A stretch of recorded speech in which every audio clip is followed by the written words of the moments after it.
ও আইতাছে, বাবা ভূত হয়ে গেছে, ও আইতাছে, ও আইতাছে, ও আইতাছে, ও আইতাছে, ও আইতাছে, ও আইতাছে, ও আইতাছে, ও আইতাছে, ভাগো। ও ভূত হয়ে গেছে, ও আমার পিছে, ও আইতাছে। আরে আব্দুল্লাহ, সানি ভাই আমাকে যেতে দাও, ও আমার পিছনে, ও আইতাছে। আরে দাঁড়া, কে আইতাছে? ভাইয়া ও, এই নাও ভাইয়া তোমার লবণ পানি। সুফিয়ান, বাবা ভূত হয়ে গেছে। আয়ান, জি ভাইয়া। আব্দুল্লাহ, ও ভূত হয়ে গেছে। এরা সবাই তো পালিয়ে গেছে। কি? ঠিক আছে, আমি কিছু করতাছি। হ্যাঁ বলো, কি হইছে? ওই পিছনের বাসার সবাই ভয় পেয়ে পালাইতাছে।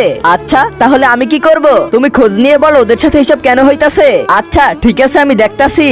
আব্দুল্লাহ, জি ভাইয়া, আমি তোমাকে লেবুর টাকা দিছিলাম, তুমি আনোনি টাকা?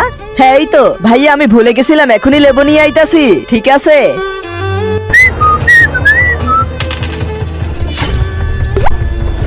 আরে এই কয়েন তো ড্রেনে পড়ে গেছে, এখন আমি লেবু নিয়ে কিভাবে যাব? এখন এই লেবু না নিয়ে গেলে তো ভাইয়া অনেক মারবে, কি যে করি। আরে বাহ, লেবু হয়ে গেছে কাজ। এখন এইটা দিয়ে ভাইয়াকে লেবু পানি খাওয়াবো।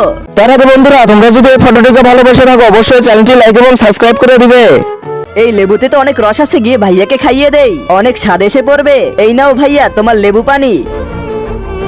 আরে ওর ভাই তো কালো জাদু করা লেবুর রস তার ভাইকে খাইয়ে দিছে, সেটা খেয়ে সে ভূত হয়ে গেছে। দাঁড়াও, আমি তোমাকে একটা পেপার দিতাছি, তুমি সেইটা ওইখানে গিয়ে পড়লে সে ঠিক হয়ে যাবে। আচ্ছা ঠিক আছে, দাও তাড়াতাড়ি এই কাগজটা ওইখানে নিয়ে যাই। কে রে তুই? আমি এখনই বুঝাইতাছি তোকে। আরে আমি ঠিক হয়ে গেছি। বন্ধুরা, এই জন্য আমাদের বাহিরের জিনিস ব্যবহার করা উচিত নয়।